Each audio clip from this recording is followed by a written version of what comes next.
El secreto de la paz personal. Capítulo 3. El verdadero problema. Por cuanto todos pecaron y están destituidos de la gloria de Dios. Romanos 3:23. Hace algunos años mi esposa Ruth y yo visitamos el campo de concentración nazi de Auschwitz, situado en el sur de Polonia. Allí encarcelaron y asesinaron brutalmente a unos 6 millones de personas, judíos y no judíos de toda Europa. Vimos los alambres de púas, los instrumentos de tortura, las poco ventiladas celdas de castigo, las cámaras de gas y el crematorio. Cada pie cuadrado de ese lugar terrible era un testigo severo y vívido de la inhumanidad hacia otras personas. Pusimos una corona y nos arrodillamos a orar junto a una pared en el centro del campo, donde los nazis fusilaron a 20.000 personas. Cuando me levanté y me di vuelta para decirles algunas palabras a las personas que se habían reunido con nosotros, los ojos se me llenaron de lágrimas y quedé casi sin habla. No pude sino preguntarme cómo pudo suceder algo tan terrible, planeado y ejecutado por una nación que había producido algunas de las mentes más brillantes del planeta. Entonces recordé las palabras de Jesús en Mateo 15:19, porque del corazón salen los malos pensamientos, los homicidios, los adulterios, las fornicaciones, los hurtos, los falsos testimonios, las blasfemias. Y comprendí que el verdadero problema está en nosotros, en nuestros corazones y en nuestras mentes. Nuestra enfermedad. La Biblia nos enseña que nuestras almas tienen una enfermedad. Es peor que cualquier temido cáncer o enfermedad del corazón que podamos enfrentar. Es la plaga causante de todos los problemas y dificultades del mundo. Es causante de todo el dolor, la confusión y la desilusión de nuestras vidas. Esta enfermedad es el más terrible, el más devastador problema en el universo. Ha lesionado a cada uno de nosotros, ha destruido la armonía interna de nuestras vidas, nos ha robado nuestra nobleza, ha hecho que quedemos atrapados en una malvada y horrorosa trampa. El nombre de esta enfermedad es una palabra fea. No nos gusta usarla, ni siquiera nos gusta oírla. Pero esta enfermedad espiritual es la raíz de todos nuestros problemas, todas las tristezas, toda la amargura, toda la violencia, la tragedia, la angustia y la vergüenza de la historia se resumen en esta palabra: pecado. El pecado, el simple, anticuado pecado, es lo que todos estamos sufriendo hoy, y no nos ayudará a tratar de disfrazarlo con un rótulo elaborado y más atractivo. No necesitamos una palabra nueva. Lo que necesitamos es descubrir lo que la palabra que describe nuestra enfermedad mortal significa y lo que podemos hacer en cuanto a esto. ¿Qué es el pecado? Quizás queramos adoptar un concepto superficial del pecado y referirnos a este como una debilidad humana, pero Dios dice que nos trae muerte. Podemos llamarlo una insignificancia, pero Dios lo llama una tragedia. Queremos disculparnos por el pecado, pero Dios tiene que convencernos del pecado y quiere salvarnos de él. El pecado no es un juguete divertido, es un terror que se debe rechazar, así que debemos aprender lo que el pecado es ante los ojos de Dios. Los eruditos de la Biblia nos dan 5 definiciones del pecado. Primero, el pecado es anarquía, la transgresión de la ley de Dios.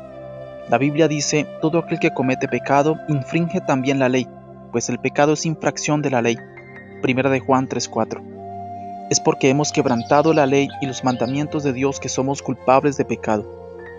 Segundo, la Biblia describe el pecado como iniquidad. La iniquidad es desviarse de lo que es correcto. La iniquidad incluye nuestras motivaciones internas, las mismas cosas que con tanta frecuencia tratamos de ocultar de otras personas y de Dios. Son los males que brotan de nuestra naturaleza corrompida.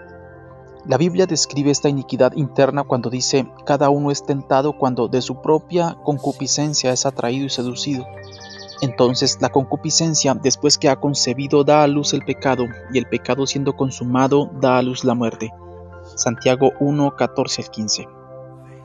Tercero, la Biblia define el pecado como no darle al blanco, como una flecha que no le da al blanco.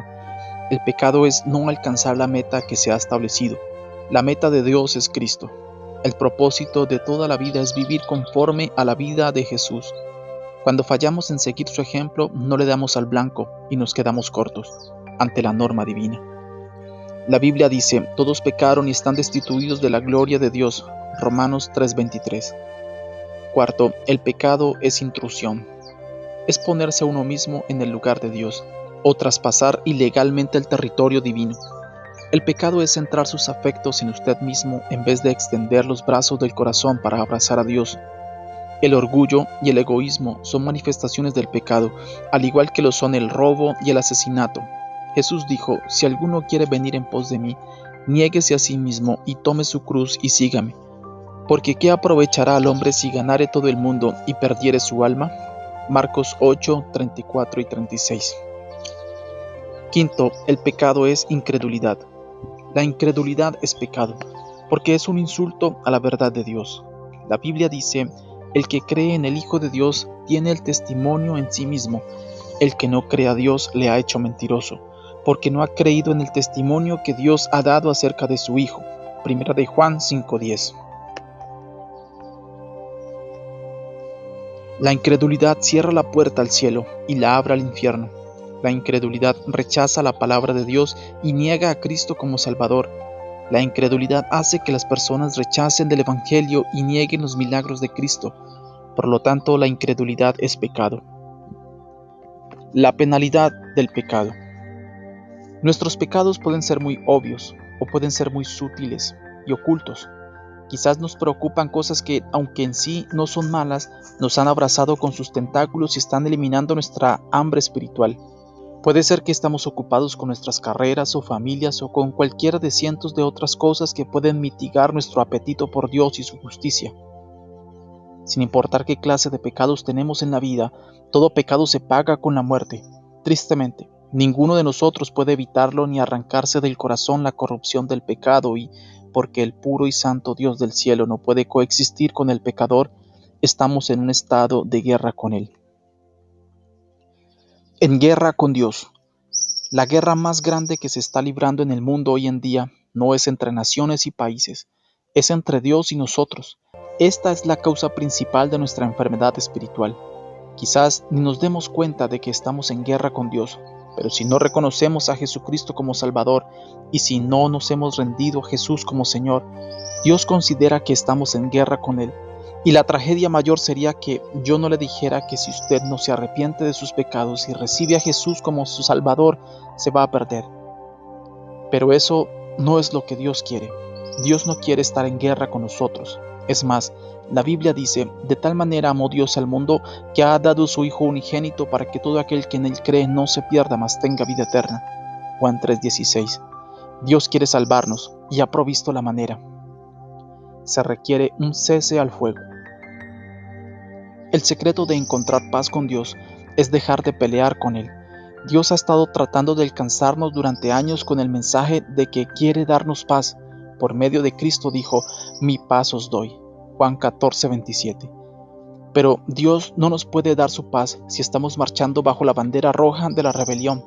Tenemos que dejar de resistir a Dios. Debemos dejar de negarle la entrada a Dios a nuestras vidas. Tenemos que dejar de pelear. Debemos rendirnos al único que puede rescatarnos de nuestro problema, el Dios que nos creó, el Dios que quiere darnos paz, el Dios que puede perdonar pecados, el Dios que nos ama.